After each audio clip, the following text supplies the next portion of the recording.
Kristin and I have done this a bazillion times, and we kind of... Yeah, and so we've been doing this talk off and on for about 10 years. A ton. Yeah, a ton. That's an inside joke. And so instead of doing, like what you've been used to, like presenter, we're gonna give you a full strength dynamic duo here. Starting with the purpose of this session is to navigate access to care. That's the title. So we want to talk about all of the roads to navigating your care. And so we know that a lot of you came to the conference a little lost and a little confused, and we're hoping that we can kind of give you some direction on where to start, where to get a good launch to coordinating your care team. So the first step is to form a team. You can have the winning team like the Yankees, which is what you're all shooting for, or you could have the Twinkies, which, are a flash in the pan. But seriously, a team is important. The whole thing, no man is an island. Well, it really is true. And you need people to provide support for you. You might need people to help you. You might need people to, cook dinner for you while you're in the hospital or something, whatever. They're all a part of your team. They're all a part of your team. And you get to decide who's on your team, what role that person has, whether they're a team member all the time, whether they're just a team member in need. But a team is really, really key. So who is on your team? So that's really up to you. Who do you allow to be a part of your team? But here are some ideas for you, starting with your healthcare providers. Now, we are very aware that healthcare providers come in all different shapes and sizes. Physicians, nurse practitioner, nurses, your healthcare providers are important in getting you started. And if you're not happy with who you have, find somebody else, okay? You're not ever stuck with who you have. Nurses, RNs, are an important part of learning, an important part of establishing connection, and an important part of support, not just technically, but also emotionally. Pharmacists do more than just dispense drug. They can sometimes help you troubleshoot issues, troubleshoot side effects, identify side effects. All of that is important. Therapists. Oh, I think we've learned a lot about that this week. Have any of you been to any of the mental health sessions? Therapists are an important part of chronic disease management. And so if you don't think you need a therapist, ask your family members, ask those close to you. Almost everybody with a chronic disease could benefit from some professional counseling. Support staff, listen. I'm going to tell you, the secretary is your best friend. I'm just going to say, my medical assistant will get you what you need. Yeah. Right. Call my secretary after I tell you I have no opening. Somehow there's immediately an opening. Right. I don't get how that happens. How I'm quadruple booked, but all of a sudden. The triage nurse told me you're scheduling out into September. Oh no, I have an opening tomorrow. So all of that, you just get that support team on your side, and you know how you do that?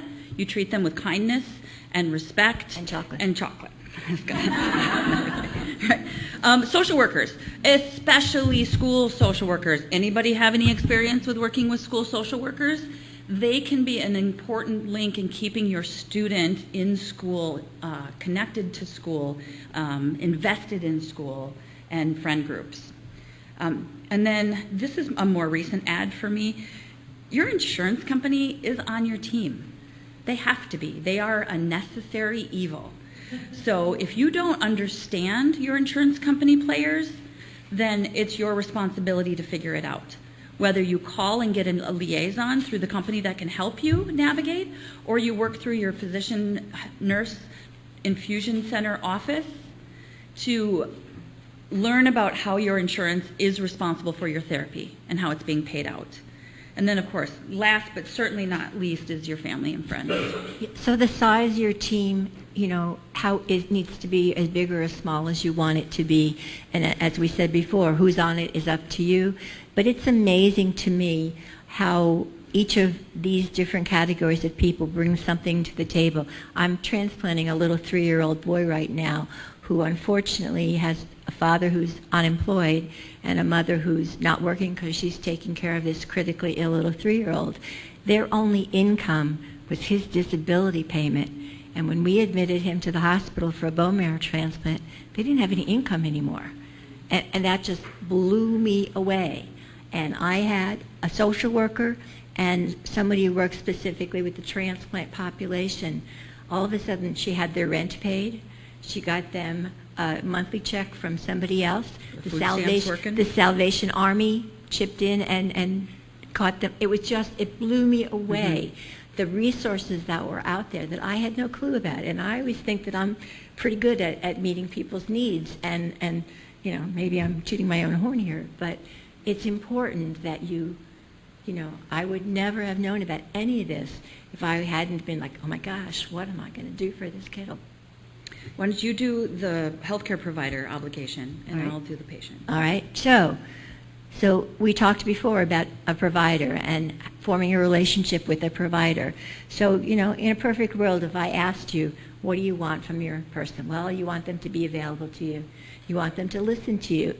You want them not to be frustrated when you're crying about something that's making you crazy. You want answers from them that are going to answer your question even if you didn't articulate your question really well. You want us to be able to fix everything as fast as possible. And when you call me at 2 o'clock, you want me to fix your infection by 3 o'clock. That's what you want. But the reality is that you can't have a single person meeting all of your needs. You're the quarterback, you're the important person, but you've got to play your role as well as expecting us to play our role. And communication is absolutely, positively the most important thing. So in the realm of communication, which you cannot talk about a team without talking about communication, you have to first think about what kind of a communicator you are and make sure that that's how you are approaching communication to your providers, right? Are you a communicator that needs it all in writing? If so, maybe your healthcare provider has a portal or something where you can actually write out your questions and get them answered in writing, right? What kinds of communication work well for you both ways, coming and going? How do you like to hear from me? Do you like me to call you? Do you want me to call you with your lab results, or do you want me to mail you your lab results? You have the right to request that. And what kind of a relationship do you want with your healthcare provider? Do you want us to have a face-to-face meeting every 3 to 4 months? Do you want to just come in once a year? Those things are all negotiable with your team. And I encourage you, if you feel stifled by whatever is set up now, renegotiate that, right? Once you get these questions answered about yourself, turn around then and give it to me. Give it to your healthcare provider and say, listen, this is what I'm going to need. I'm going to need all of this in writing, right? I'm going to need you to send a copy of that to my primary care doctor. I'm going to need to have access to write you a note every once in a while when I have a question. You can negotiate that. And if that's absolutely off the table, they don't have a portal, then who can I call to get my questions to you? All of that stuff is negotiable. We have literally $1 billion electronic patient record system at Hopkins, and patients can sign up for something called MyChart, which I'm sure you're all aware of, and that they can send questions in. Well, I had a patient go ballistic when they realized that their MyChart messages could not only be read by me, but by other members of not my department, other doctors that they had been to, and they were like, these aren't private. And I was like, yeah, I happen to know that. But this patient was literally ballistic that she thought her privacy rights were being abrogated, and she was absolutely right. I'm not a big MyChart fan. I'm sure some of you are and live and die with MyChart. But all of that is great. disclosed. But all of that, but that's all important to know. I mean, for this lady, she said, I'm stopping MyChart. I'm never using it again. I said, that's totally fine. Totally. You have my email, you have my phone, you know, whatever we need to get out, we need to get out. And it is totally disclosed, but who reads the fine print? Yeah, yeah. And here are all your various options in communicating, right? You can ask for things in writing. You can ask for copies of your notes to go to different providers if they're outside of the system. For instance, I'm private practice, so it's 100% likely that my patient is going to have a primary care physician outside of my network. So I send every note by fax to primary care providers, specialty team members, ENT, pulmonary, heck, even developmental peds or whatever gets, if the family requests it, they get it. In-person ways to communicate, again, that's negotiable. My minimum expectation for a patient of mine is yearly. If they are on intensive therapy, it's every 6 months. If they need a little extra hand-holding, I will see you every week. We just have to find that happy spot. By phone, I don't agree with treating things over the phone if you and I have not established a relationship that allows me to feel comfortable with that. So don't expect that you're going to go meet a provider once and then 2 weeks later you're going to call and say, I have pain with urination, I have blood when I poop, I have a red eye, I have a draining ear, right? Prescribe something. Exactly. So that's not the kind of relationship you can you don't deserve that from the get-go. You earn that through your relationships with your providers, and you negotiate that with your providers. Like, you know what, Dr. Smith, I am constantly having a draining ear. Is it possible that when my ear drains, I could call you? And if the answer is no, then the answer is no, right? But if the answer is, if you call me and it's straightforward, I might be able to give you an eardrop. But if I tell you that I want you to go in and get a culture, then you have to respect that and you got to go get a culture. So does that make sense? So that's a communication negotiation right there. And when to expect a call back is also a realistic question when you do call. So you call your immunology clinic and you say, I'm on my 3rd antibiotic through urgent care, I'm still coughing up green sputum, and I have a fever of 101. This is not an unusual call in the middle of winter in Minnesota. Hi. And so when you leave that message, or when you get the call back from the nurse to collect that message, a good question would be, I'm going to need an answer to this question by 3 o'clock today to know if I need to go back into urgent care. Or do I need to go get a chest x-ray right now? So knowing when to expect feedback. I might get a phone call and there are 5 questions in that message. And that may come to me at 4 p.m. after I finish a full day of clinic. So that patient's going to be going to be angry if they were expecting a call back and I'm getting this call at 4 o'clock in the afternoon. I'm probably not going to call them back before I go home, right? So those are things for you to ask in your communication, right, to negotiate. We talked about portals. Okay. So communicate. So our responsibility to you is that we absolutely should be respectful. I personally have a thing about patient names. If you walk into my clinic and I see you for the first time, I never call you Sally. I call you Mrs. Smith. And I call you Mrs. Smith until you tell me, my mother-in-law is Mrs. Smith. I'm Sally, please. Then you're Sally, and that's fine. But it's a phobia of mine, but I just think that's all a part of respect. I hate that, forgive me, that we were introduced as Chris and Dr. Younger. It's Chris and Beth, or it's Ms. Epland and Dr. Younger. That's part of respect. And as I said, I know I'm crazy about it. My son says, just because you're old, Mommy. Oh. Okay, no, babe. not old, Beth. You're old-fashioned. Yeah, whatever. But that's important to me. I think that's part of respect. I think everybody has a title, whether it's Mr., Mrs., Reverend, Doctor, whatever. And I use that title until you tell me, I'm really not comfortable. Sally is terrific for me. I have patients significantly older than I am. I'm not comfortable calling somebody my grandparents' age Sally. Just doesn't work for me. I am old-fashioned. Anyway, but I think you deserve respect, and you should, and respect should be happening. I think we should tell you the truth, and you should be able to expect the truth. You should not expect us to waffle around. If we don't have the answer, then we need to say, I'm not sure. I'd like to do this, that, and the other thing so that I can be sure. This is what I'm thinking now, but you deserve that truthfulness. You deserve us to be responsive. We talked 2 slides ago about when can we expect a phone call back. And most of my people know that I have clinic on Monday and Fridays. They call me up and leave a message on my phone on Monday morning. They're not getting a call back. Right now there's an out-of-office message on my machine that says, you could have left a message yesterday or the day before. You're not getting a call back till Monday. I'm very clear about that. Accuracy goes along with truthfulness. We also need to be good listeners. And sometimes, we're like, really? And our eyes are rolling into the back of our head because you've got this thing and you're belaboring it. But you still deserve that we're a good listener. But then on the flip side of that, y'all have a responsibility to us in this team as well. And so your responsibility as far as communication goes, you have the responsibility to be respectful. So be respectful of our time. Be on time for your appointments. Be respectful of our limitations. If I tell you I can't field direct email from you, don't email me, right? And then get ticked when we don't respond Right, to it. right. So you need to be respectful of the boundaries that we set up as well.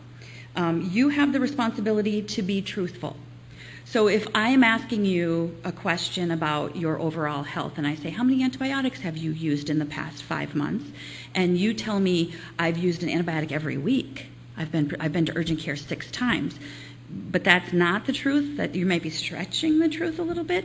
That is not helpful for me to trust in you that our team is communicating well. Be truthful. Be responsive. If you're coming to your appointment to see me, be prepared and be able to ask the questions. Be responsive, right? And be accurate. It kind of goes along with being truthful. Be accurate. And you have the responsibility to be a good listener. You catch on what happened here? We have the same So responsibilities. we have You the all same do, responsibilities, right? And if we are both working within this same framework, our communication is going to be happier, smoother, and we're going to be a more effective team, right? You and your providers together need to make expectations clear, and we kind of touched on this earlier. When is it a primary care responsibility and when is it an immunology responsibility? Sometimes those lines are blurry, right? Because immunology touches so many parts of your life. But if you understand or communicate that, you call me and you say, I have a rash. This is famous call. I have a rash on my arm. It's itchy and it's open and it's driving me crazy. Can you prescribe something for it? If I say, oh, you know what, that needs to be seen. I really need you to see your primary care provider. Then that's my expectation that you're going to go there. So don't come to me 4 months later and say, I still have that rash. And I say, well, what did your primary care provider say? And you're like, I didn't go. I got to pay a copay when I go, right? So that's the expectation I had for you that you didn't meet. And that's a little bit of a fraction in our care. The other is, we all know that people with chronic illnesses generally on their team are multiple providers. So if you've got common variable immunodeficiency, you've got an immunologist. If you have comorbid bowel disease, you probably have a gastroenterologist. If you came to your diagnosis after you had 10 years of sinus infections, you got an ENT person. So you really need to figure out, are those people all communicating with each other? As I said, we have a $1 billion medical record system that we all can see each other's notes. Mm-hmm. I do not. Yeah, Chris doesn't. Right? Because I'm a freestanding organism. So my communication has to be much more intentional with your team members. But if I don't know they're on your team, I can't communicate with them. So that's a part of your responsibility to make sure that your providers are talking, or at least aware of each other. Yeah. And other things that, you need those clear expectations. What's routine follow-up? Mm-hmm. What do you do in an emergency? What if I really need you today? Exactly. My people have our pager numbers and know how to get us by page. Mm-hmm. And on the flip side, it's Saturday at 2 o'clock and you have a stuffy nose. I'm expecting you to not use my pager at 2 o'clock on a Saturday. Hey, you laugh. Yeah, you laugh. I was on call last weekend, and I got 5 calls about sinus infections. I got a page. I was talking to a patient about someplace that they were going. I was really excited. I got paged when they were there. She said, oh, my gosh, you were so right. This is the greatest place we've ever been. I'm like, oh, boy. This is not why I gave you that pager number. It happens. It happens best. But I just was like, well, this is probably your fault, Beth. You were talking about this great store that has cool stuff to buy. Whatever. It's probably just my fault, because it's always my fault. In addition to responsibility, you as a patient have rights. And the Immune Deficiency Foundation Nurse Advisory Committee has spent a lot of time putting together what we think are the minimal expectations to a patient's Bill of Rights. And you can find that on the IDF website. But here are just some high points, right? You have the right to have your treatment and your diagnosis explained to you. You have that right.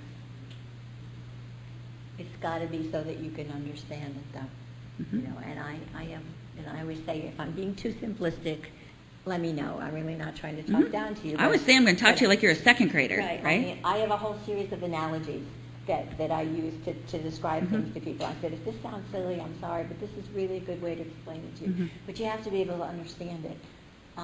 You have the right to multiple opinions, and insurance companies are obligated to pay for extra opinions. Mhm. They cannot deny coverage if you seek a second opinion or a third opinion. Probably if you go the fourth time, there's probably something else going on, Yeah. but you get the picture. Right. You have the right to make decisions about your treatment, even if those decisions mean that you refuse treatment. You have that right to refuse treatment. I went to a lecture that I will never forget as long as I live to this day. Is a woman, we were talking about prescriptive prescriber rights and, you know, the ability to write prescriptions and things like that. And the woman said, you know, you think you write doctor's orders, or you write medical orders. You've never written an order in your life. You give advice and suggestions based on your experience. You've never written an order because nobody has to do what you tell them. That's right. My kid will tell you that's true. Mm-hmm. But it's totally true. I tell you what I think you need and how I think it will work for you. You can toss that piece of paper out of your hand into the garbage on your way to the parking lot. Mm-hmm. You have the right to receive your treatment plan in writing. In just kind of plain terms, you have the right to your medical record. Right? You may have to sign something to get it, but it's yours. It's yours. You have the right to see your lab reports. You have the right to see raw data. So a lot of times I know our gastroenterology group in Minneapolis is famous for sending letters that say, all your labs are normal, right? I mean, that's fine if that's what you want, right? But you have the right to request the raw data. You have the right to be treated courteously and with respect. We're beating you up about this because we think it's really important. It's real, yeah. And you have the right to privacy. There is a federal organization that has determined what your rights are as far as Patient Privacy Acts go, and you have the right to read and review those. But there is, if you give me consent to share your information with a system, then that information goes into a system, and anybody within that system then has access to it. That's all part of the HIPAA Privacy Act. And you can read and review the details of that at every office visit. And probably once a year, most people give you their privacy practices. Yeah. And have you sign off on them. So, oh, do you guys remember these guys? This was the last hospital show I ever watched, was ER. So the goal to all of this that we've talked about is to form that team and establish a relationship with that team. The relationship has to work for you. Mm-hmm. You know, if your care provider's the most brilliant person in the world and you're like, but they use words you don't understand and they talk over you or around you instead of to you, is that working for you? Mm-hmm. That's not therapeutic. Mm-hmm. All right, here we go. On the road. This is me in the corner. Oh. Yeah, that's me. Like, where am I? Well, it is probably you, because if it were me, I'd be flipping the bird. So, right? Okay, let's go one by one. All right, answer Chris. So you want to go first? Yeah, I'll go first. So understand your diagnosis. So when you received that immune deficiency diagnosis, or for that matter, the cancer diagnosis, or the inflammatory bowel disease diagnosis, whatever, you just happen to be working in immunology, ask questions, right? Write things down. And it might take a visit or two in order to digest. So when you have that thought, write it down. We all have smartphones now, so I have people coming in with their notes, right, all entered into their smartphones. Repeat what you've heard from me. I love that. So, Chris, what you're saying is that when I get a vaccine, I don't respond appropriately to that vaccine, therefore I may not be immune to that. So say that back to me, because I'm telling you, I'm going to, got it. Like, victory. That's my feedback. I'm not a bricklayer. I don't get to see the wall I built during my day. That is my feedback. So give that to us so that I know you know, okay? Maybe bring a second set of ears. Sometimes a second set of ears is confusing, but for the most part, if you bring a reliable listener, y'all are hearing the same news at the same time and then working on interpretation together. So a second set of ears may be helpful. And then develop a plan with me for follow-up. So, wow, Beth, I heard a lot of information today, and I would like to come back like in a month before I make a decision. I just want some time to digest this, and I'm going to go to my primary care and ask some questions of them as well. That's cool for us. Fabulous. Yeah. Okay. I just want to point out something. Do you guys remember this guy? Yeah. Is that Kylie? He was such a heartthrob, right? But what is this? Oh, yeah.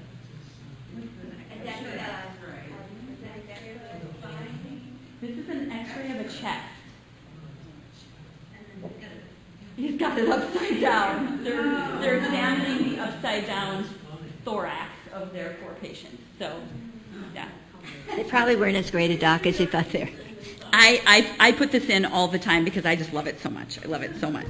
Okay, there you go. Anyway, so understanding your diagnosis, to continue what we're saying, ask for more resources. And, but be careful. Wikipedia is a nice resource, but everything you read on Wikipedia isn't true. There are definitely risks of surfing. Yeah, absolutely. See what I did? Mm-hmm. I said to something. I'm really going to cut your fingers off. But we're really lucky though, because through the work of the Physician Advisory Committee and the Nursing Advisory Committee, IDF has a lot of very reliable immune deficiency diagnosis resources. And this fall, probably, the new Patient Family Handbook will be published, and you're able to go online and pull off specific chapters that apply to you. So when it comes to bigger and better. Googling, if you start your Google with IDF,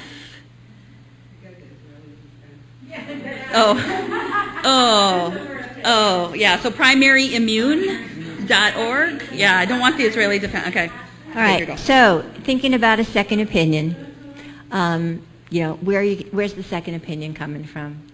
I'm not so sure that Chicago Hope's going to get it for you if ER didn't, but whatever.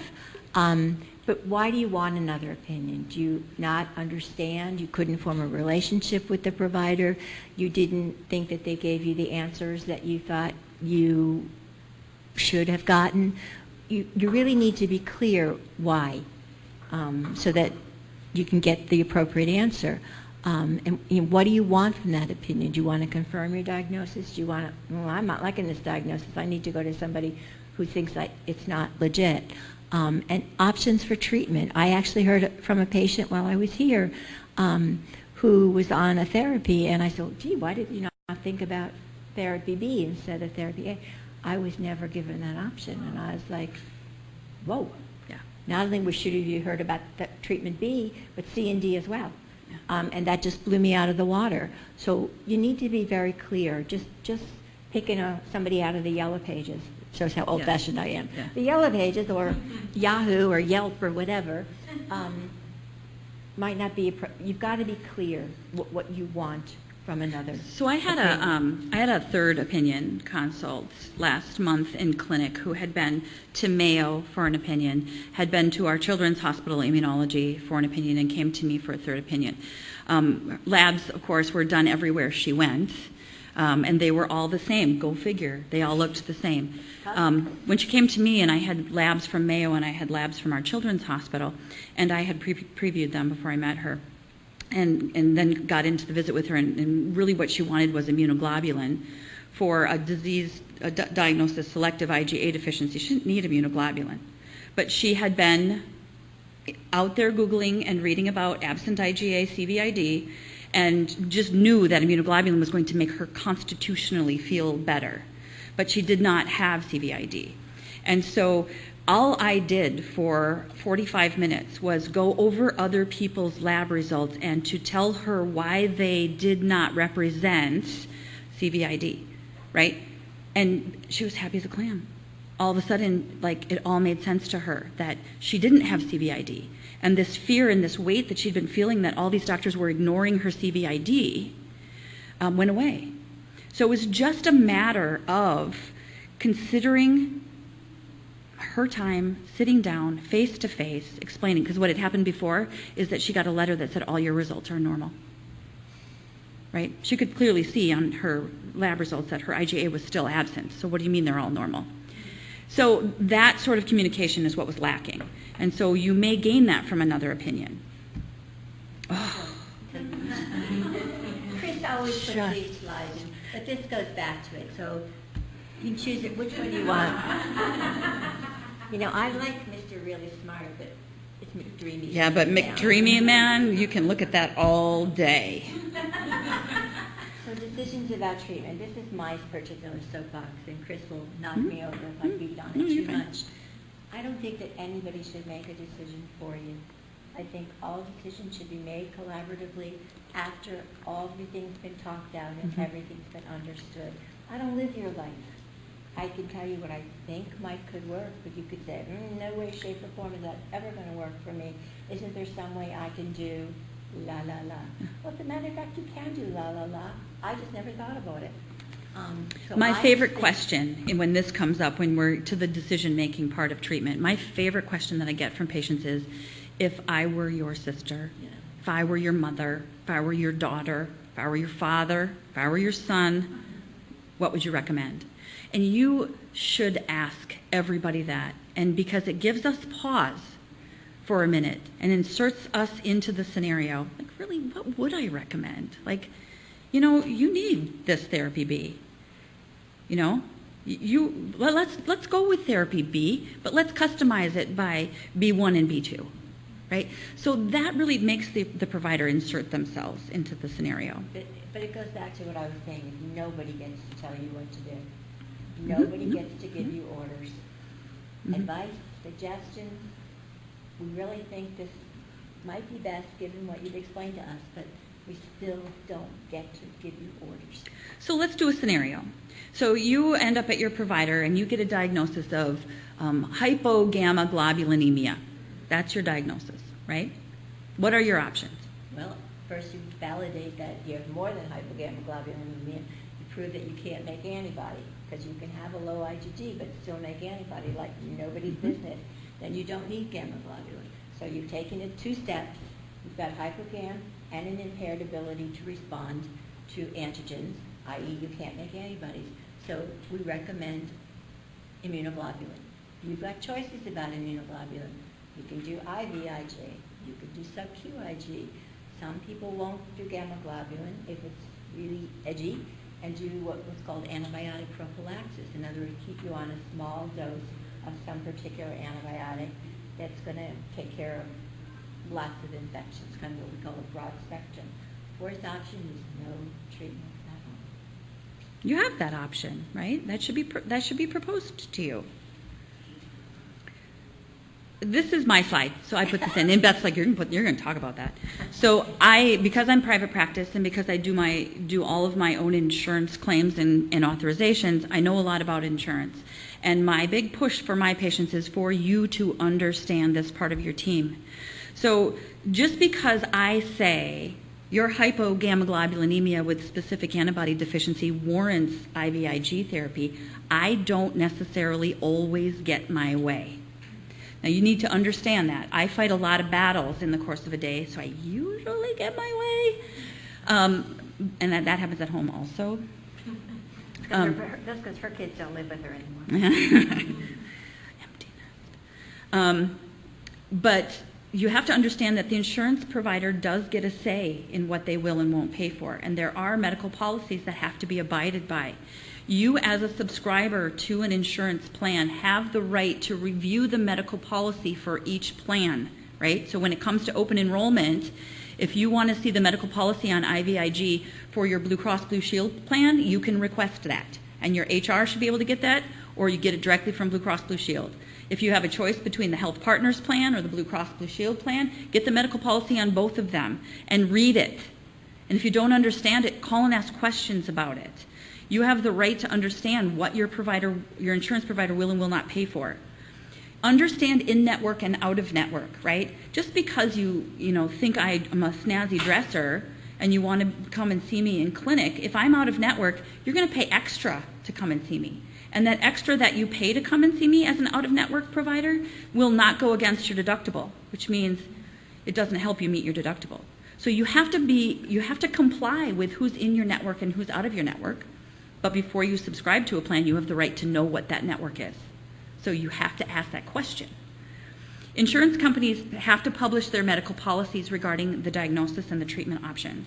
So you have the right to ask about that. There is an exception about insurance policies, and that's if you work for a self-insured company, your company has the right to carve out specific drugs and say, we're not going to pay for that. And that can happen. It's constitutional. It's published. And you can't fight it. So if you are, this is an old example. Northwest Airlines, remember Northwest Airlines? It's now Delta, but Northwest Airlines was self-insured. They had a carve-out in their plan, probably eight or 9 years ago, that said that they will not approve any biologic therapies for arthritis. And they get to do that because they're writing the check, right? So anybody in their insurance plan who got diagnosed with rheumatoid arthritis couldn't use Remicade or couldn't use Humira or couldn't use the recent drugs. And so there's no arguing with that. But if that employee would have known about that ahead of time and was coming into the plan on one of those drugs, they would have to choose a different plan, choose a different insurance.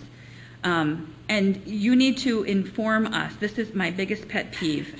And it doesn't always, it used to be just the first of the year that everybody changed insurance plans at the first of the year, but now it can happen in April or July or October. Teachers famously do it in October. But when you have a change in your insurance, or out of the blue it seems like you get a new card in the mail, it's because it means something. There has been a change when that happens. And you need to get that information to whoever is using your insurance. Like if you have a specialty pharmacy that's providing your IG therapy, you got to get that change to them as soon as you know it. Or if you know it's happening, you got to get it to them before it happens, because that may affect your therapy. And they may have to do a prior authorization again when they just did it, right? So you have to be tuned in, and by this is what people think. First of the year, we always ask every patient when they walk in the door or call, do you have a change in insurance? And they'll say, I don't think so. So, we run their insurance, it looks good. There is about a 60-day lapse in any of the computer programs. So for 60 days, it will look like you still have Blue Cross Blue Shield when your employer changed to Medica. And so I'm billing Blue Cross Blue Shield. You didn't give me your Medica information. And so for that visit or that shipment of drug or whatever, I billed the wrong insurance company, but Medica will not let me go back and bill them after the fact. You are now left holding $6,000 in immunoglobulin bill as the patient because you didn't tell me you switched insurance. And an analog of that is that many insurance companies have a preferred specialty pharmacist, specialty pharmacy, and they switch those. I being in Baltimore, the Social Security Administration is one of the largest employers in Baltimore, and I have plenty of people that commute down to D.C. and work for the government. So there's a federal employees program under Blue Cross Blue Shield, and for years they had CVS Caremark as their specialty pharmacy, and I had all my patients who needed immunoglobulin with that insurance all had to go to CVS Caremark. Now CVS Caremark lost that contract. Mm-hmm. And a letter went out in September 15th, October 1, whatever, of the year that happened, telling patients that they were going to have to switch their specialty pharmacy. Do you have any idea how many people ignored that letter? Mm-hmm. And come January 1st, they couldn't get their January deliveries. Mm-hmm. Now, fortunately, I knew about it, and I had my secretary run all my federal people so that we were on top of it. Well, my patients weren't. Yeah. And I was like, guys, you've known about this for 3 months. Right. Because if you don't, no, I haven't. Oh, yes, you have. I'll show you the letter that you got. If you don't pay attention to that stuff, then you're delayed because the prior authorization has to be done with the new provider, and that could delay your therapy. For some places, they'll say up to 90 days. It was murderous because it happened January 1. I mean, who changes things on a federal holiday? She's just giving me the time thing. So the other thing is for federal plans and medical assistance plans, do your paperwork, people. Do your paperwork. When you get a notification that your paperwork is due, get her done, or call your social worker and have them help you get her done, because a delay of a few days of getting your medical assistance paperwork done will translate into termination of your plan, and then you have to reinitiate, which is a pain in the booty. And do the math. Learn about your plans. Learn about what a deductible is. Learn about what a premium is. Learn about what a co-insurance is. Learn about what a co-pay is. Understand that when you pay a certain amount, you get a certain benefit. And in actuality, you get what you pay for. Higher premiums usually equate to better coverage. So if you're taking the cheap route, understand that your out-of-pocket expense could be higher. If you choose the lower premium, you may be choosing a higher deductible. And if you're on immunoglobulin, you're always going to hit that deductible, right? There are now, very unique, but you can't count on it all the time, copay assistance programs through most of the major manufacturers of immunoglobulin, but you can't count on it forever, right? You cannot count on how the insurance companies will process that either. There are some changes happening with the major payers that if the big pharma is paying your copay, that doesn't apply towards your deductible. So we have to be really tuned in and educate yourself. Do the math. If you can't afford a $7,500 deductible in the year, then don't choose that premium level. The best, in this community, I will tell you the best resource for insurance questions is Nicole Clark at the IDF. Nicole Clark. Nicole is magic. She's the insurance guru of the world. So I think this is the last piece. Is it? I think, yes. Oh boy. Okay. Oh boy. We're okay. Okay. So the other things that you need to think about, and these, I don't have to beat you up with this. You've been beaten up about this stuff for 2 days. You need to do your well child, good Betsy, Yeah. well visit, your physical with your primary care provider. And you need to do, if you're supposed to get vaccines, all your recommended immunizations. For most everybody, that's an annual flu vaccine. And you need your health maintenance screening. Just because you have CVID doesn't mean you don't need your colonoscopy when you're 50. Look at this guy's getting a running start. Doesn't mean you don't need your mammography when you're 40 or 45, whenever it's recommended, your PSA screens, whatever. Those are important things that don't get dissed. You need to take all your meds as prescribed. Notice I did not say ordered. And it's important that you don't just take over-the-counter meds without consulting providers. There's a immunodeficiency called chronic granulomatous disease, which affects people, and they shouldn't take Prilosec, ranitidine, any of the over-the-counter heartburn meds because it affects the way that they may respond to an infection. And we find out, well, yeah, he's been taking Prevacid for 6 months. Well, maybe that's why we're still sick here. So those are important. And I have patients come in who I think they went to the GNC sale and filled up their shopping cart and list 14 supplements. Well, supplement B is an appetite stimulant. Supplement G is an appetite suppressant. I'm like, do you know what you're taking? And what's the rationale for these things? Well, the good part is they knew what they put them on their med list, because 90% of the time nobody puts their supplements on their med list. I make them put them on their med. Whatever. But you need, and your provider needs to know if there's a problem with your medications, with taking your medications, or tolerating your medications. If I think that I've prescribed an antibiotic and that infection should be cleared up. And you didn't take it. And you never took the med. Or took it and got bad diarrhea after 3 days, so you stopped it. You know, that's not helping anybody. Yeah. All right. And this is just a quick summary of all the things we've sort of touched on. So know your meds. When you show up for your doctor's appointment, have those meds written out. Include your immunoglobulin on those list of meds. Know your drug allergies. Know what your response is to that made that a drug allergy, because maybe it's just upset stomach. It's not an allergy. If you want to put it on your allergy list, that's fine, but no, it's not an allergy. Just put upset stomach, right?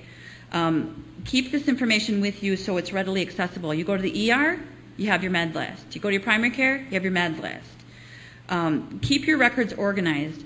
You could consider using an electronic personal health record like the one, the EPHR through the IDF, and that would be a good way for you to keep your stuff. Do not expect your physician or nurse practitioner or pharmacist to be able to access your electronic personal health record through the IDF. That's your health record. You want to print off your stuff and bring it? Great. Print it off and bring it.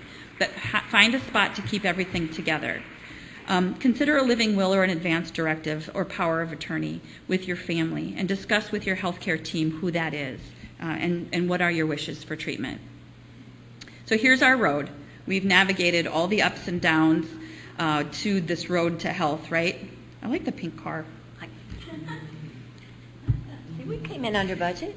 Well, we did pretty good, actually. Questions, people? Yeah. Anybody have any cards filled out? Because that, okay. That's fine, that's fine, that's fine. Just ask your question. We'll read it back. Just tell me your question.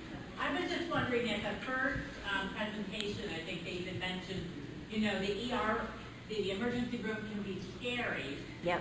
And I just wondered if there's some kind of letter or thing we should have, you know, like you carry around your list of medicines. Mm-hmm. But should there be something to say, listen, doctors, it's not just the flu. If you're going to the emergency room, it's probably... Oh, sorry. If you're going to the emergency room, it's probably a good idea that somebody, your doctor knows. Because when somebody calls me with a problem and I say, now, ED, do not pass go, do not collect $200, when I hang up with that phone call, I call the ED. Yes, I do that also. And say that my patient, Mary Smith, is coming. These are her complaints. She is immunodeficient. Even though she's on immunoglobulin, I'm not crazy about her sitting in the waiting room during flu season. Can you take her back, even if you're taking her back to a cubicle and not triaging right this very second? Just, I don't want her sitting in the emergency room for 6 hours. But even though we actually, she was one of your patients, and you've been very helpful. I know that. So just to get to your original question, I give my patients a care plan when they leave the building. So everybody gets a care plan that outlines their diagnosis, their medication list, any changes in prescriptions, whatever. And I say, you can keep this with you. This identifies your diagnosis and any special considerations. So But I didn't know when you said you call your doctor, do you mean you call your primary care doctor or call the unit? I start, well, that's one of the things that you establish a relationship. Yeah. But most things start with the primary care doctor. But I think having your care plan in writing is crucial. Key. You know, if you get your doctor's note after your visit with your labs and everything on it, put that in a file. If you find yourself needing care in between visits, you have my last visit note. You know, you have your last. Keep it in your wallet. Right, or scan it into your phone. Right, we can do that now. Do you want to do one? Yeah, I have a quick question. Hold the thought. Hold on, 1 minute. It's actually a long question. It says, do you have any resources or strategies for when your care provider is discriminating and or giving pushback based on your gender, sexual orientation, when there's no other providers to go to for that specific field in your area or that are covered by insurance? Mm-hmm. That can be a dicey thing. You know, immunologists are not a dime a dozen. You know, it used to be we were the only game in Maryland. And we had patients from eastern Pennsylvania. We had patients, there was nobody in Delaware. There was nobody in West Virginia. So we had this huge catchment area. I got to tell you that some people aren't crazy about my partner. Just as many people aren't crazy about me. Mm-hmm. You know, and that's fine because I don't get along with everybody. I don't expect everybody to get along with me. But if your back is to the wall, then that's when that extra conversation has to come in. That you need to say, you know, like, I'm feeling like I'm not getting this from you. Is there a problem? Do you feel like you can't care for me the way I need to be cared for? Will you recommend someone else? Push comes to shove. If you have an immunodeficiency, you probably should be seeing an immunologist. But there's plenty of places where people with immunodeficiencies are seeing an infectious disease doctor. Or an allergy. Or seeing an allergy doctor. Or if they've got concomitant lung disease, are seeing a pulmonologist. I had a young man come to me from Michigan who was doing a summer internship in Baltimore, and they wanted me to arrange for his immunoglobulin therapy. And he was being cared for by his pediatrician. And I was like, and there were holes in his care, and I was like, I don't know. But only game in town, but this pediatrician had a hotline to the University of Michigan and was speaking to someone in Ann Arbor. Was not ideal, but it was better than the alternative. Immune Deficiency Foundation has we got to wrap up? In here? Well, you can go. That's okay. You can go. If we're good with this room, we're good standing here. All right, Oh, we're talking fast. Okay, so I was just going to say, IDF has a physician referral service that you can certainly call the IDF and ask for who is prescribing in your area. So that can also be. So I'm gonna grab her because I put her on hold. Yeah. I just wanted to say that other individuals who've been with CI in the Kansas City area who have reported in our local IDF meetings that when they go to the emergency room physicians don't know what to do for their disease. And that is apparently a big issue for us. Okay, I'm just going to repeat that. So the word on the street in Kansas City is that the emergency room providers are not familiar with immune deficiency diagnoses, so don't know how to approach the ER visit in that scope, okay? And so, I'm not, I think there's another question besides just affirming that you have CPNP. Yep. Right. Because they don't know what to do. Yep, right. So what's the approach to? But also on that top of that care plan should be a contact number where they can reach out to me. Oh, we got to go. We're going to go out there. We're going to go out there. Look at, you guys forgot this part. Oh.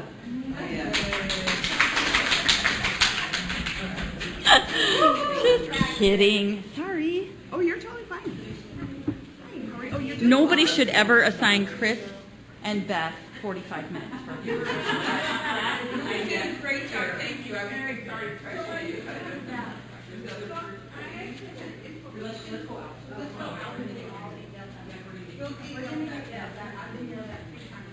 Oh no! And I'm starting to get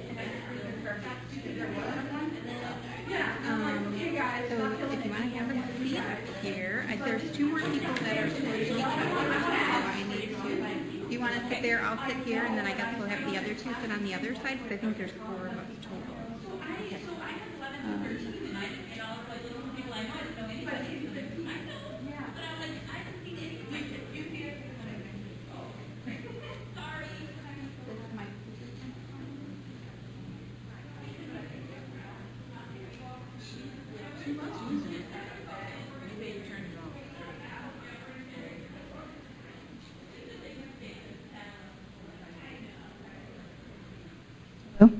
Oh, yes, that works. Hello, welcome everyone.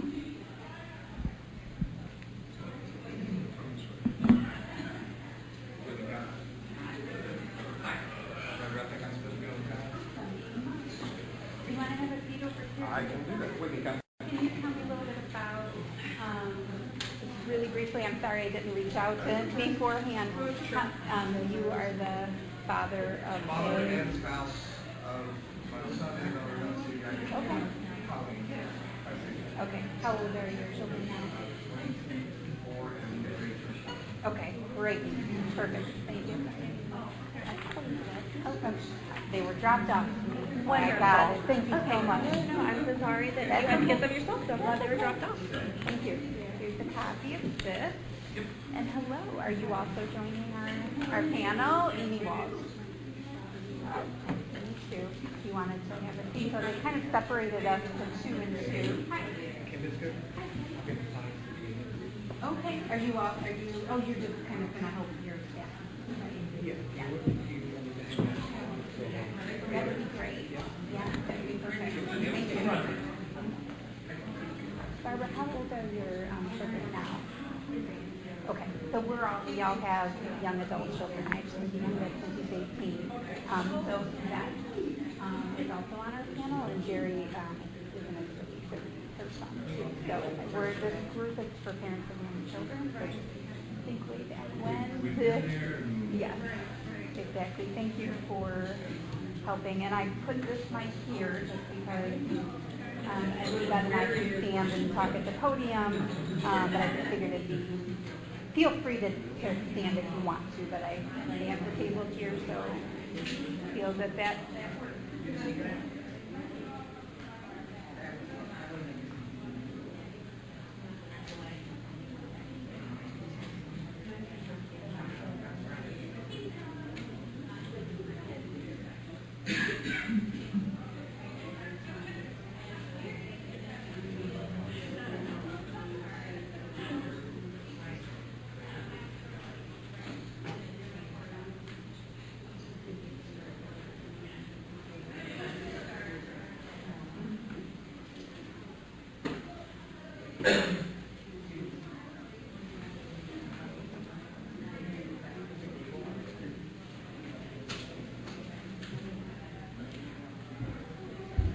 Actually, I think this might, maybe not. I was going to see if it would reach to our table, but it might not.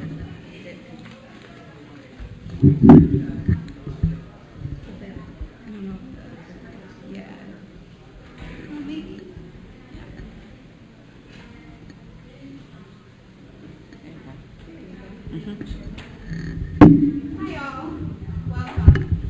I'm going to get started up here, but then as you can see, we do have a panel that's kind of split in half. So you're going to have the opportunity to hear a little introduction from each of our panelists.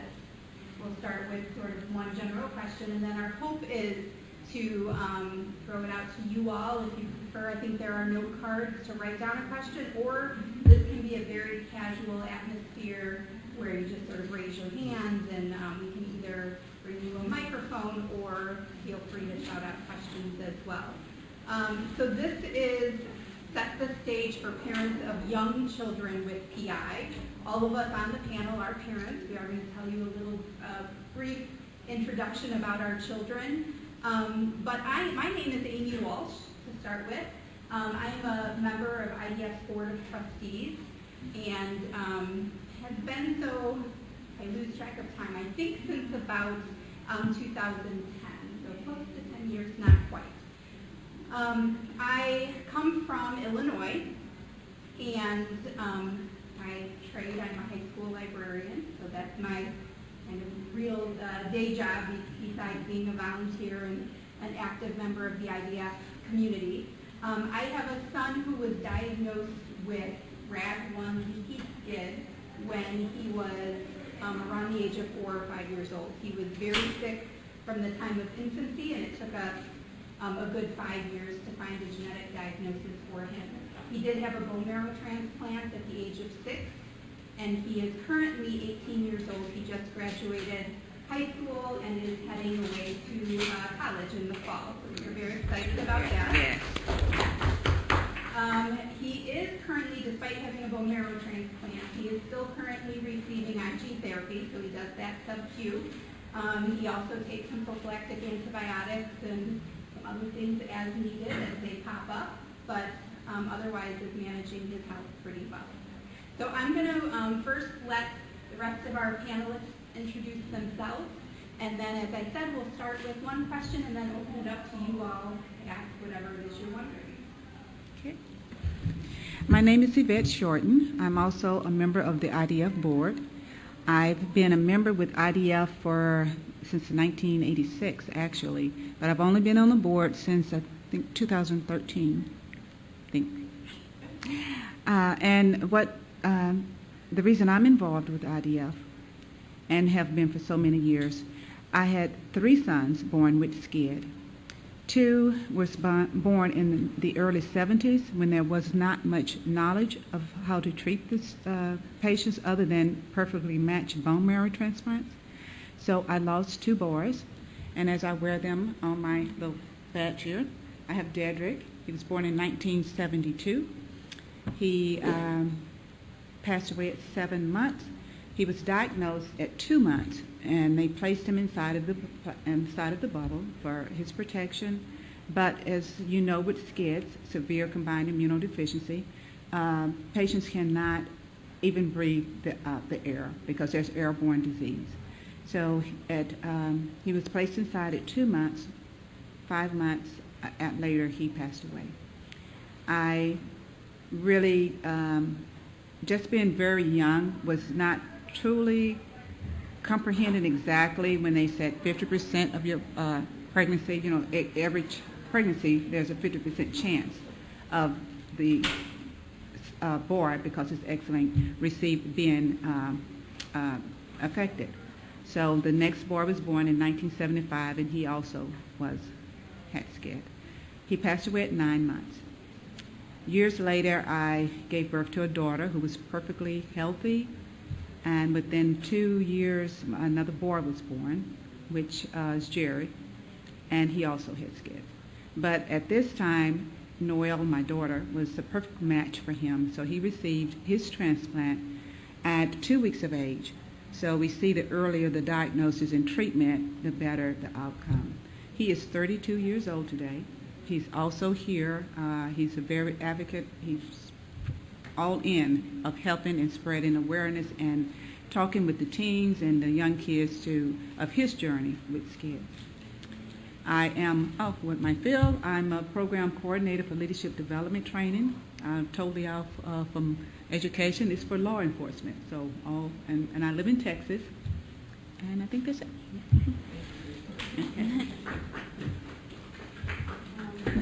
Can you hear me, or is this better? Okay. My name is Barbara Mead. I actually became a member of the IDF in 1994. It was when, or maybe it was 93 actually. And I've also attended every single national conference. So at one point I was a patient contact. I am a mother of my son, who is now 28, has chronic granulomatous disease. So he doesn't get the IVIG, he gets the subcutaneous shots of gamma interferon. He's on antibiotics and he's on antifungals to keep him healthy. I had many struggles with him growing up as far as being in the hospital often.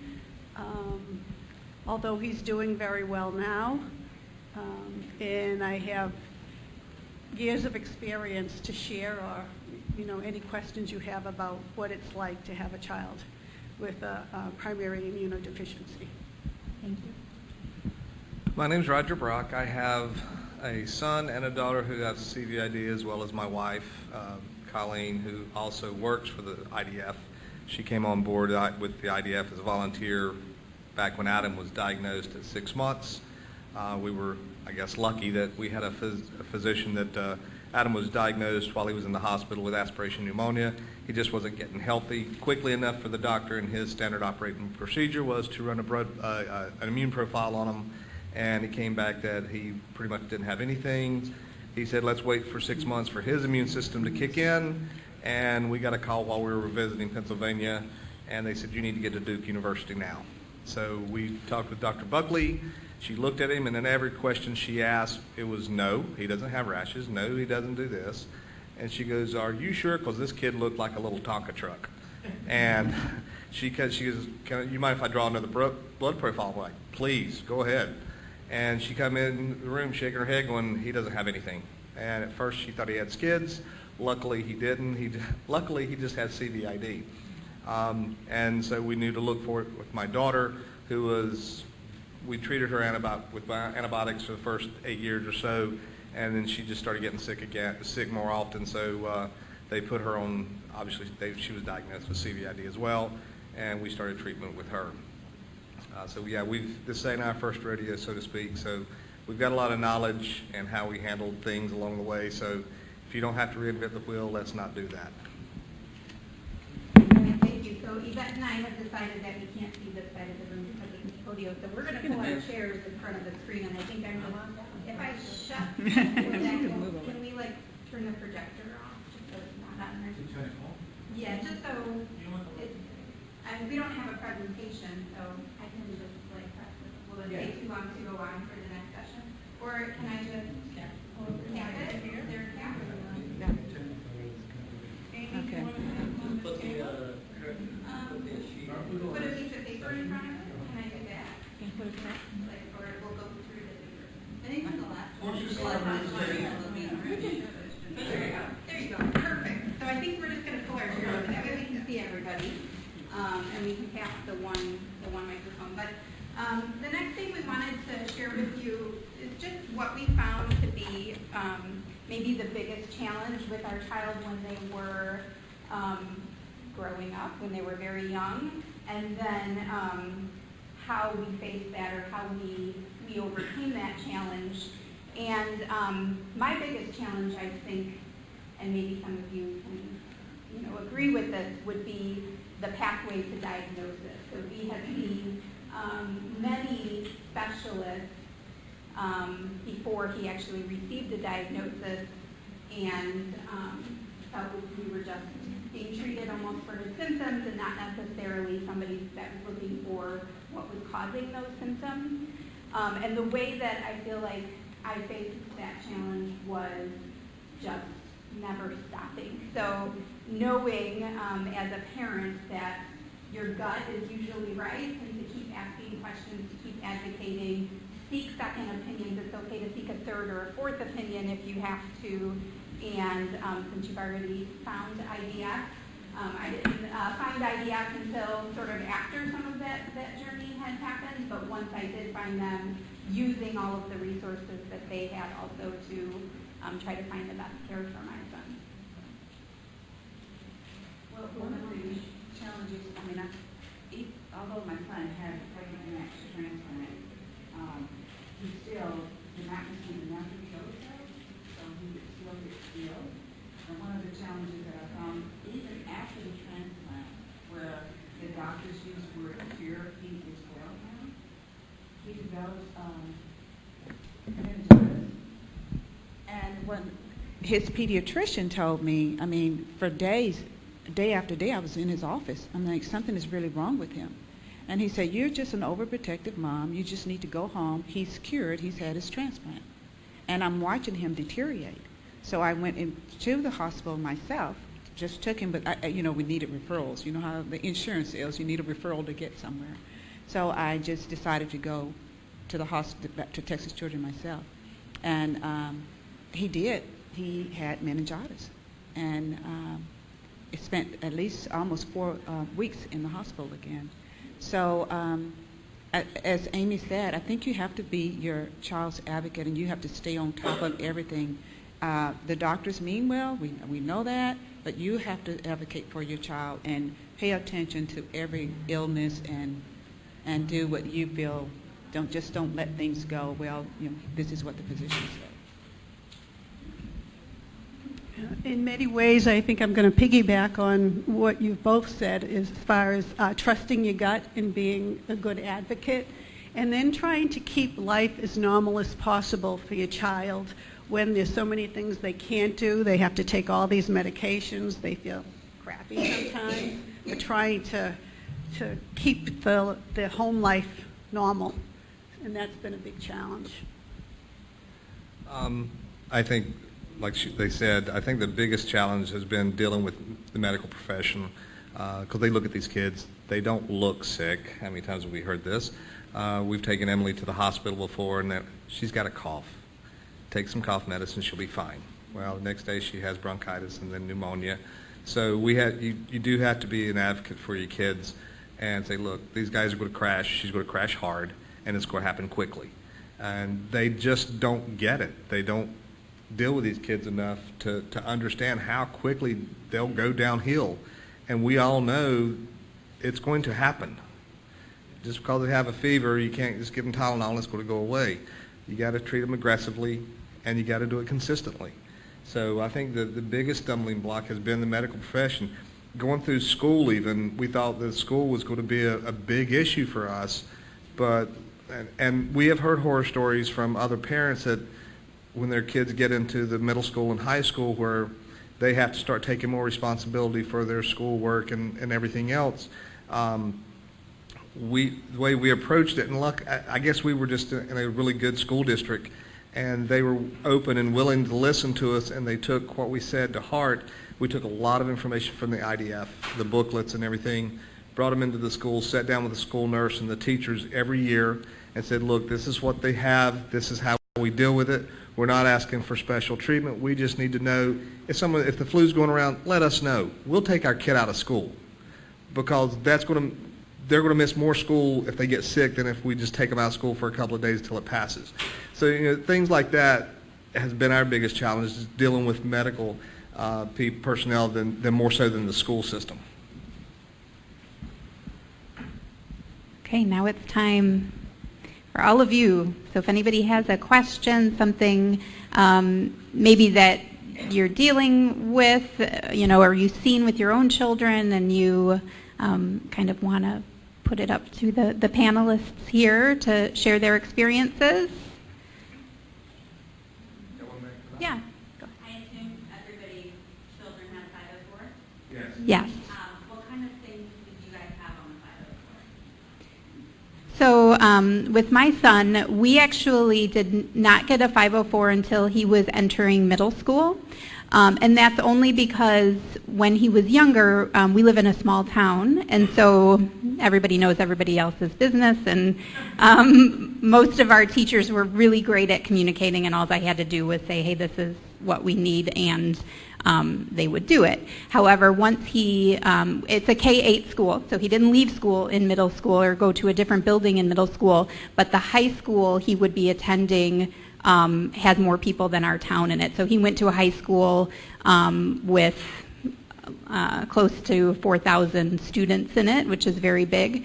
And we wanted to prepare for that. So we thought it would be harder to get a 504 in high school if we don't do one now. So that's at the point that we set one up. But things like he had a second set of textbooks at home, so in case he was sick, he had a set there so that he wouldn't stay behind. He was never expected to turn in his assignments or take a test immediately upon returning. He had a few different days, and the way we worded it was sort of dependent on how many days. He got double that for how long it took, but he was always able to ask for an extension if he needed to. He also had to have supplied to him teacher notes, so he wasn't just like, yeah, get your notes from a friend. He knew that he could get them from his teacher. Things like access to the bathroom when he needed it, access to being able to carry around a water bottle if he needed it. He could leave class to go to a nurse without asking permission. So he has a special pass that he carried with him for the halls that he could just get up and leave the classroom if he needed to.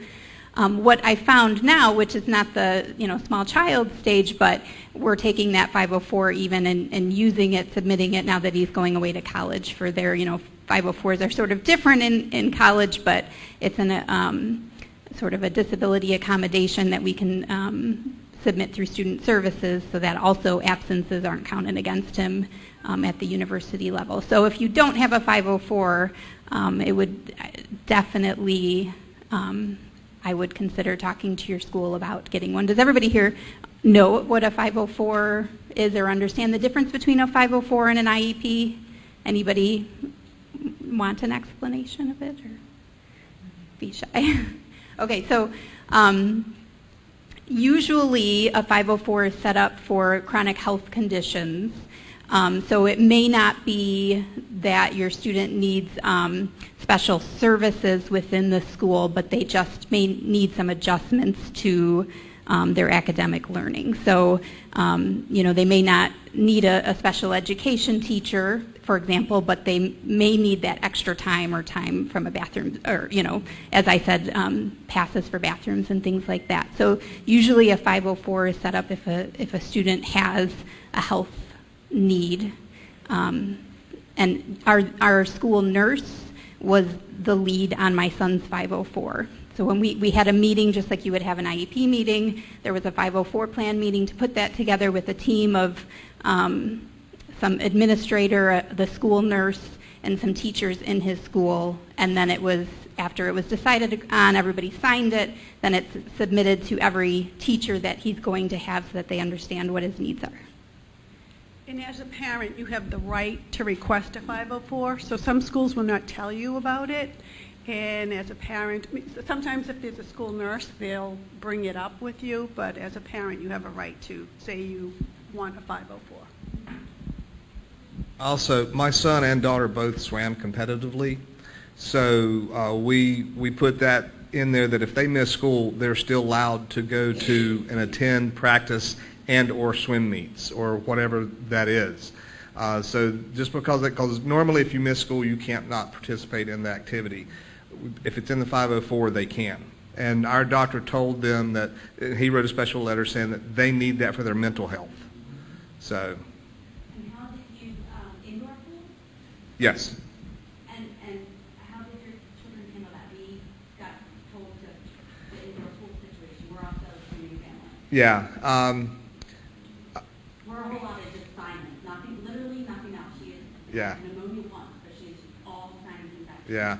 That's normally Emily's culprit too. It's something she loves to do. Right.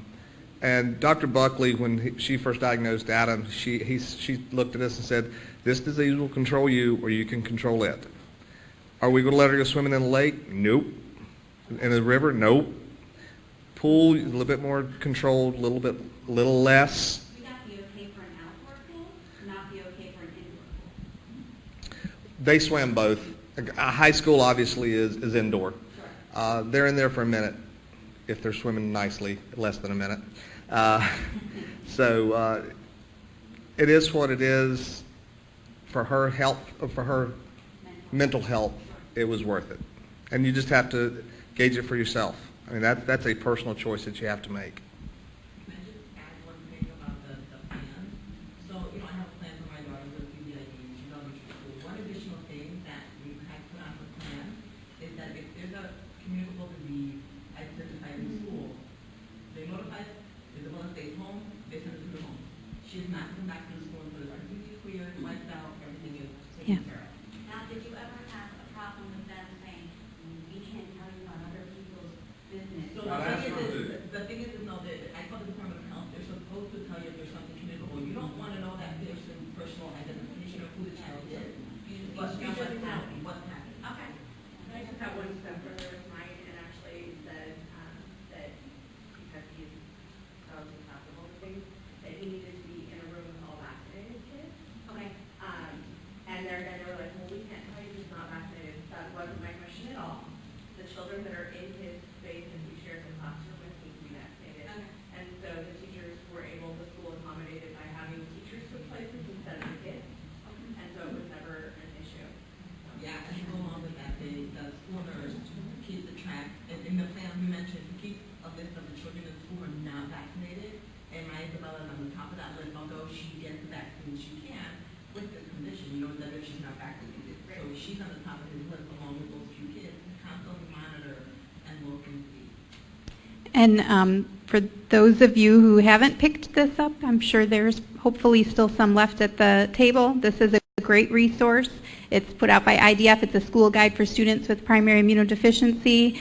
I took this in along with the chapter that fit my child's condition from the patient handbook, and shared this with the school at his 504. And there's also some great tips in here for things that you may want to consider if you were going to put together a 504. Or an IEP. Yes, or an IEP. Either. Yes. Very new diagnosis in November, and just trying to learn all of this, and I'm taking rapid notes here because I hadn't even thought about this whole vaccination thing. So what is the first thing, we're starting middle school next year, what is the first thing that you do with a whole new staff or a whole new children, or how do you educate people in a grand way about how to deal with it? A new school nurse who wasn't there during the diagnostic process, new people in his life, and he's out there. Do you have recommendations for I bring this book? I really started this book. So when I developed switching schools, I got her plan in place when she was finishing treatment because I knew it was easier. But I reached out to the school administrators, but they're there over the summer. I reached out over the summer. Had one to meet with the principal, brought out the documentation, brought everything, asked the departments who her teacher was going to be, and then I was sending emails, and we were in contact. They're there over the summer, the administrators. Okay. And you join that process, so he can tell you sort of who the teacher's going to be, who the nurse is, and you just feel a little bit more comfortable when the school year starts. Okay. That's what I You have those meetings, like you said, in the summer, and make sure you bring all the records. Bring all the records from your home records. You make copies of it, because I'm sure everyone keeps a record at home, right? Mm-hmm. Yes, you don't rely on the doctor to just keep the records. You have your own file at home, and you make. Maybe diagnosis or. Well, yes, you take the diagnosis. You should have I had a letter from the physician stating what his illness was and what his conditions and what he could and could not do. And I made sure that the nurse's office had this, but we also had, in the meetings with the 504, is one of the things that we discussed. Okay. And we had that meeting before school started. Did you have a question? Well, I was just going to go off that. Our school nurse believes that the kid's diagnosis was made up. Oh. And I kind of got that too. And so we brought our infectious disease immunologist in. That's great. At the beginning of the school year, we put his read in, and he educated the whole staff, because it's not just their teachers. If they're not looking right, walking down the hallway, or they have a scrape or a cut or whatever, because they have MRSA and staff and stuff like that, everybody needs to be aware. It's a team effort. So. Thank you for bringing that up. That was another thing we had in our 504, was that if Aiden was to get a scrape or a cut or something at school, it couldn't be a quick go to the bathroom and wash it and stick a Band-Aid on it. We wanted to be notified that, so we could keep an eye on it, and we wanted to make sure they were cleaning it accurately and, well enough. Yes.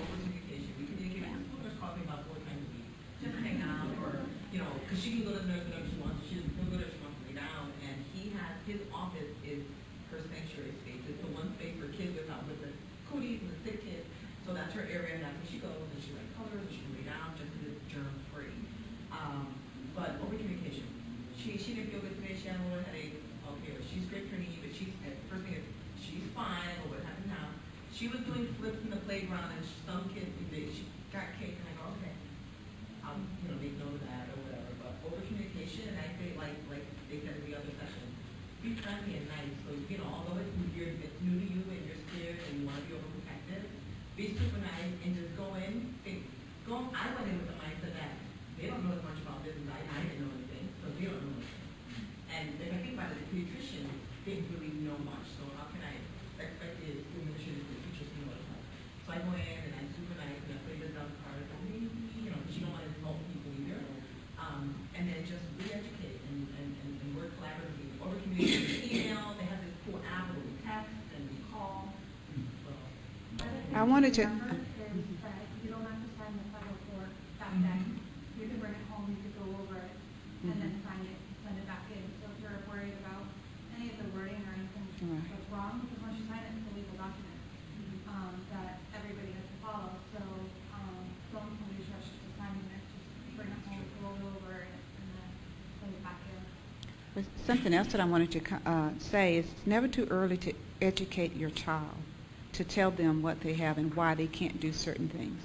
And it was made a big difference for my son in elementary school when in washing his hands. It was one of the big things that I stressed with him, and some of the other kids didn't wash their hands, got him into a little trouble as he went in and told his teacher that little Johnny went to the restroom, but he didn't wash his hands, and he shouldn't touch anything. And so, but he was very, very, and he wanted to make sure he didn't get sick because he didn't like it. He didn't like the way it felt. So, and we had told him, clean your hands always, and someone's coughing, you make sure you step away. And if you cough, you cover your mouth. But just educating them slowly as they mature and as they get into school, they can help kind of educate their teachers too. They can be an advocate for themselves. We actually had our school nurse go in and teach all the kindergarten kids how to properly wash their hands. And then he stood by each one of the kids in the class and watched them. And he was like, yep, that's how you do it. Nope, you need to do it longer. And so that became his job as a lawyer last year when he was in charge of the hand washing station to make sure that everybody did it. So there's so many ways to get your kids involved when they're really little. Yeah, I was going to ask, so what is this between the IEP and the The IEP is an individual educational plan.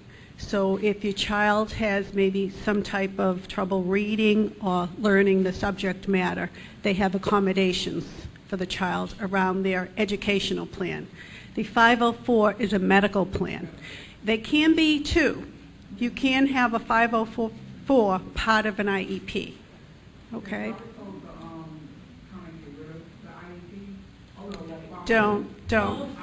Don't agree. It's harder to get an IEP and they don't Yes. away from it, they have to follow it home. Yes, if you have it. Oh, no. My daughter has attention deficit. She doesn't have hyperactivity, she has attention deficit. And that's part of it. She's in college, she'll be a junior next year. College is a breeze. She has thrived in college. So let it follow her, or whatever. Because it's followed down her, and she's thrived. What I found out is sometimes an IEP can cost the town or city more money, and they have a limit of how many IEPs they can have sometimes. So, and it's easier to follow a 504, but if you have an IEP and a 504, don't let them get rid of your IEP. Yep.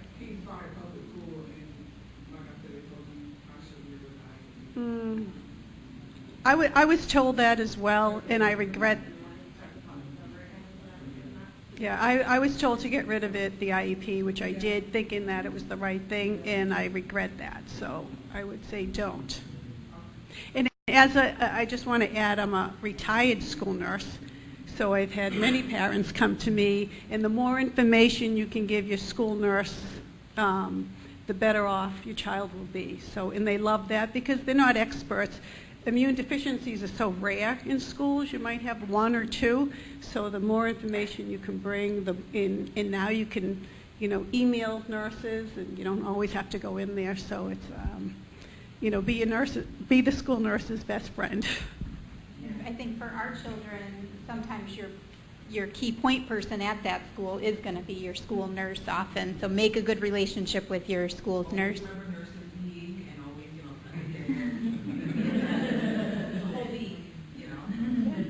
And most of the teachers they know your kid, and they know when they're not feeling good. Adam used to have an attitude because he always was with us. He'd throw his foot up, and the teacher knew as soon as he threw that foot up, Adam wasn't feeling good. Adam, you're going home. But why? I know you. And sure enough, within a day or so, he was sick. And so the teachers do get to know your kids, especially if they're educated on what can happen to them. Education's power, and you're the educator. You're the advocate for your kids. Well, on the flip side of that, I'm going to be that person, I guess. So my son is going to be 10, and he is now doing the opposite, where he had, like at school, he had control. So if it was, I'm not feeling well, he can go to the nurse as part of his IEP, whatever. But now we're in this lying phase, and I don't feel good means I feel great or I don't feel good. And I never know, and I've been wrong on both sides. I sent him to school, and he's ended up being very sick. And I let him stay home from school, and there was nothing wrong with him. Or he's allowed to go to the nurse whenever he wants to, and I'm finding now that he's allowed to go lay down, and he abuses that at almost 9, so he's little. Yeah. So we're just, and it's just simple things, basic things like it and whatever. But he has found out that he gets special accommodation because he has an immune deficiency. It is, I don't judge this. So yeah, and so he'll be like, I don't feel good, I have a headache, or like the hoodie this will make me think of this. So my son puts his hood over his head when he doesn't feel good, and also when he feels great. And so then what happens is the teacher goes, or he gets like real dark circles under his eyes. Sometimes he's just tired, and the teacher will go, you just don't look very good. You feel the other, it's like, you don't feel good. Oh yeah, no, I don't feel good, time to go home. Like, so how do you guys as parents, none of us are psychic. None of us know, and obviously there's consequences for lying and whatever, but I'm just at a cross point with him because, it's really hard to look at your kid and be like, sorry, you're not sick, and then all of a sudden you really sick, or he lies to the nurse and the nurse doesn't believe him, or whatever, it's like, how do you guys as parents handle? Anybody want to take that one? I'm a but I'm a perfect parent. Well, I'm going to answer this as a school nurse. For that child that came into school, and many parents will call me and say, I sent him in, just keep an eye out. I don't know if he's trying to trick me or anything to get out of school. So if I saw that child, I would say, okay, sit down 10 minutes, and then I'd send them back, and I say, you know what? What class are you in? Do you have a test and all that? And why don't you come back to me in an hour if you're not feeling well? And I'd sort of, do that for maybe a couple times, but by the third or fourth time, I'd say, okay, I'd call the parent.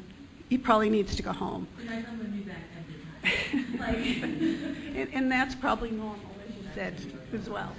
Yeah, I think all of our children sort of have gone through that. One of the things with my son, sometimes I knew he probably wasn't really sick. I always had the expectation that he did well at school, so if he's going to stay home, he is going to make up that schoolwork, and he is going to be prepared for his tests, and we have some expectations there as well.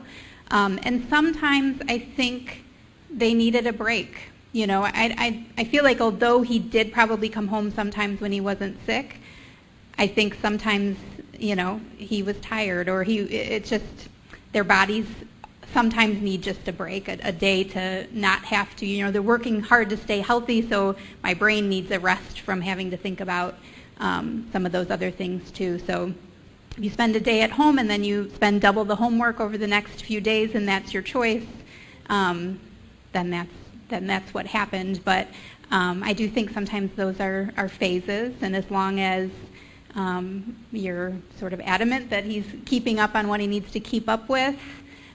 We also had one of the things in Aiden's 504, and we had to have something signed by the doctor, but they did have Tylenol in the nurse's office that they could give him if he had a headache, because he didn't mount fevers. So if he came in and he said he didn't feel well, he would sometimes get headaches, especially after infusions. They had permission to give him Tylenol if he complained of a headache, go back and sit in class for a little bit, and if that didn't work and you still need to come home, then you can come home. But I don't know, you know, I don't advocate over medicating with Tylenol either, especially if not needed, but if that's a common theme or something that's happening all the time, you don't necessarily want them to be missing school because of headaches constantly either. So.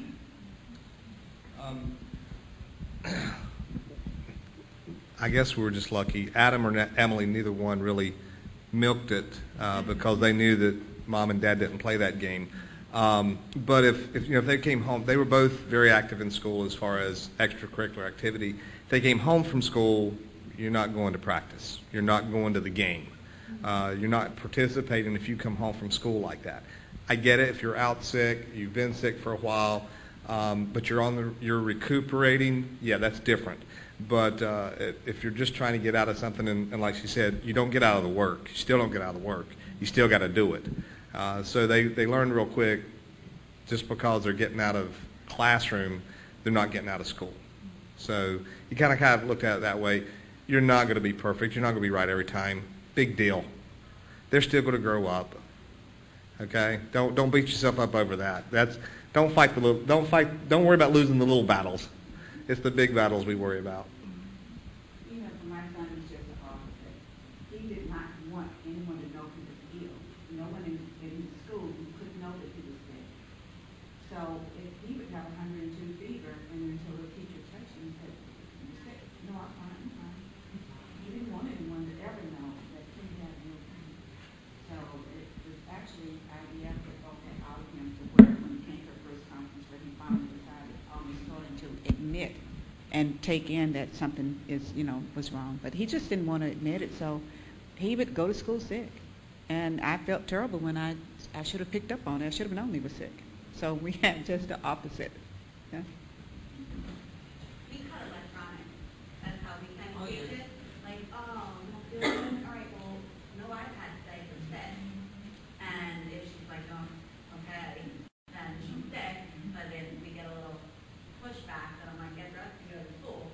But that's kind of our way, because we also will get that, or, the girls will not come, we're going to come play, and I'm like, sorry, you stayed home from school. And, she's just a year older than you were, and she has picked it up that we can figure out. Well, it's hard because they miss so much school. Right. So then at the flip side, then you feel bad when it's been a couple of days, and so I guess, like, our daughter's 14 years old. We're so consistent with her. She doesn't go to school. She doesn't have deficiency. She doesn't go to school. That's it. But then, like, with our son, sometimes it's, he's been home for 2 or 3 days, and now he's feeling better.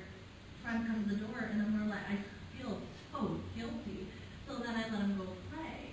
And now he's healthy at that point, or like, he's not in the med. It's not like a line out when he's sick. So that's where it's hard to have that. And we'll let her complain. Okay.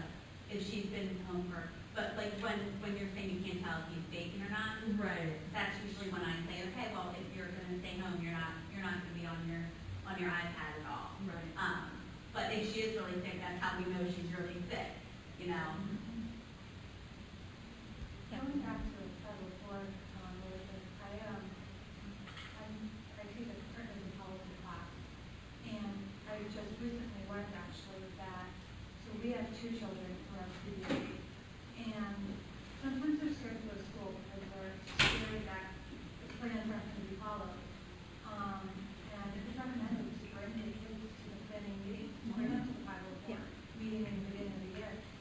really feel like we need to do that. Like they're at the age now that it's their lives. They will say what they want and what they want their teachers to know and everything. So you can probably also bring the kids to the meetings if they want to be there. That's a very good point. Aiden ran his 504 meeting. We made him the sort of the voice. Of course, I spoke up if there was something that I didn't think of, or he didn't think of, and so did his school nurse. Actually, she recommended some things that we hadn't thought of, but we made it like this is your 504 meeting. So. What age did you start that? We didn't, as I said, we didn't have the 504 until he was entering middle school. So it was at the end of 5th grade. I approached his school administration and asked, I'd like to get this set up going into middle school so that he has it in place for high school. So our older daughter has a 504 meeting at medical. She has ADHD, diabetes, like that. But we started pulling her to 504 meetings in middle school. So I said, all right, that 5th grade, 6th grade age, I'm like, all right, now you need to start sort of becoming your own advocate, self-sufficient. You need to understand what's on your plan, and you need to voice. And it was good because there was one point where she was struggling in one class and not something else. That's what it is with teachers. They get all crazy in middle school. And she's the one that she voiced up in front of her. She goes, well, Mr. So-and-so, and I don't know there, but Mrs. So-and-so does this in her class. Can we maybe get him to do the same thing? And they were like, sure. So she started bringing up, like, well, this works in this class. Can we try and do it there? And just helping them become their own advocate and self-sufficient is big. And now she just goes to 10th grade. 2 more years. We're not at school with our kids, right? So there's so much that happens throughout their day that we don't know about it, and so they need to be there so that they can voice. Because let's face it, they don't tell us everything, right? So Our kids are 9 and 8. yeah, And I'm considering in the fall letting them come with us for their fun. So I had a really quiet one, and I started bringing him into meetings when he was right about that age. But he was really quiet, and so we actually added one of his IEP goals was to learn how to self-advocate. And so then the whole team was on board, and so they got to the point where the teachers, he's going into 8th grade now, but the teachers will walk up and be like, what is it that you need? Do you need an accommodation right now? Because he's still learning how to ask for what he needs. And so that was kind of a nice goal to add in there. You have to be able to be careful with that, though. Right. Because, like you said, that's the age where they don't like to feel different. And I've had to talk to the schools because teachers, she doesn't want her to know she has accommodations, but it's embarrassing. And she's been in situations like, Mom, this is so open in the class now, it's so embarrassing. Where I'm like, can we try to not? And then when she needed to send the time on the test, we came up with she writes it on the top of the test and hands it in, and then they make plans later instead of it just being, she didn't want to go to vocalize, like people, she didn't want to feel different. So yeah, that's You tricky totally get one there. creative about it. Oh yeah. But it teaches them to self-advocate, which is good. Yeah. I have a question about autonomy with their decision making. There's a lot of how people are handling. My son now has a dairy intolerance, not an allergy. He still eats dairy, but I can't stop him from going to the store on his way to school. And same thing with at school, making bad food decisions or choosing to not start an infusion when he's supposed to, or just how does everybody handle that sort of? My older 2 sons have muscular dystrophy. I've been their care provider for 17 years, and they do as they're told because they're pretty severely disabled. James is not disabled, and so it's really hard to handle it because he'll go out and want to ride his bike, and at a point he'll sprain himself and not clean it, or that kind of thing. So how do you educate him? Is there a program for them? how old is he? He's 11. So very soon, and I think the age is actually 13, but my son went when he was 12. So if you ask, I think they will allow it.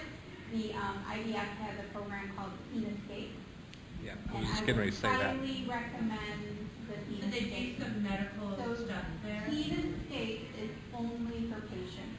So no, while these children's programming is fantastic, there's a lot of educating for siblings and other groups of children that aren't the patient.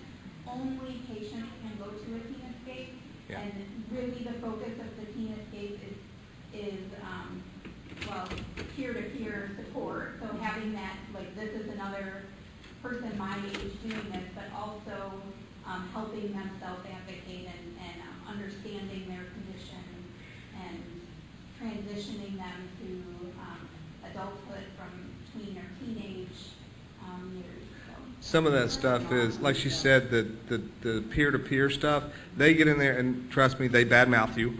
And that's okay. They need a way to vent to some kid. And the kids are not allowed to talk about what goes on in there. It's kind of like the AA meetings. You're not allowed to talk about what goes on in there. Exactly.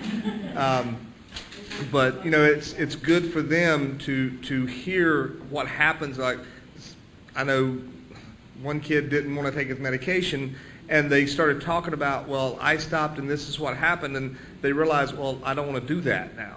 So, and you don't think it makes a big difference, but it does.